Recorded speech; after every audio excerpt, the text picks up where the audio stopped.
আসসালামু আলাইকুম বন্ধুরা আজকে আমি দেখাবো কিভাবে একটা ফেসবুক পেজ আপনারা ডিলিট করবেন খুবই সহজে।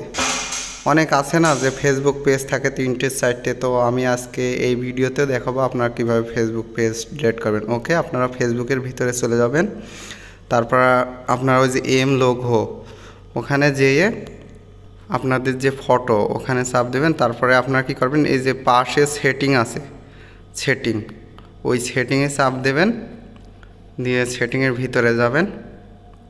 ওকে, তারপরে আপনারা খুঁজবেন অ্যাক্সেস কন্ট্রোলার।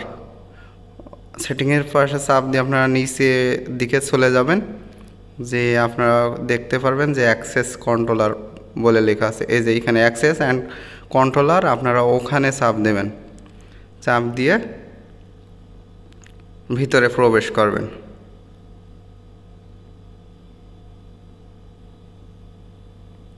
ওকে, তারপরে আপনারা দেখবেন এরকম একটা পেজ আসছে, তখন ওই জায়গায় চাপ দিয়ে আপনারা দেখবেন যে ডিডাক্টিভ পেজ আর ডিলেট পেজ। তো আপনারা ডিলেট পেজে চাপ দেবেন, দিয়ে তারপর এখানে অনেকগুলো অপশন থাকবে, আপনার কোনো কিছু চাপার দরকার নেই, আপনি জাস্ট কন্টিনিউতে চাপ দেবেন। কন্টিনিউ থেকে প্রেস করে ওকে, আপনার এবার নিচে এখানেও অনেকগুলো অপশন থাকবে, তো আপনারা ডাইরেক্ট নিচে চলে যাবেন। বিভিন্ন যেহেতু নিচে চাপ দিয়ে ওখানে চাপ দেবেন, তারপর এই জায়গায় আপনাদের পাসওয়ার্ড চাবে, আপনারা এখানে পাসওয়ার্ডটা দিয়ে দেবেন। ওকে, যেইটি আপনাদের ফেসবুক পাসওয়ার্ড, ওই পাসওয়ার্ডটা এখানে প্রেস করে কন্টিনিউতে চাপ দেবেন। ওই যে আমি আমার পাসওয়ার্ডটা দিয়ে দিয়েছি এবং কন্টিনিউতে চাপ দিচ্ছি।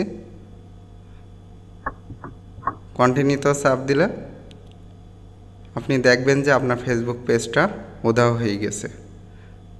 এই যে তারপর কনফার্ম আসবে, এখানে আপনি চাপ দেবেন। ওকে, ডিলিট পেজ। আপনার পেজটা কিন্তু এখন এই যে আপনি চাইলেই 30 দিনের ভিতরে আবার ফেরত আনতে পারবেন।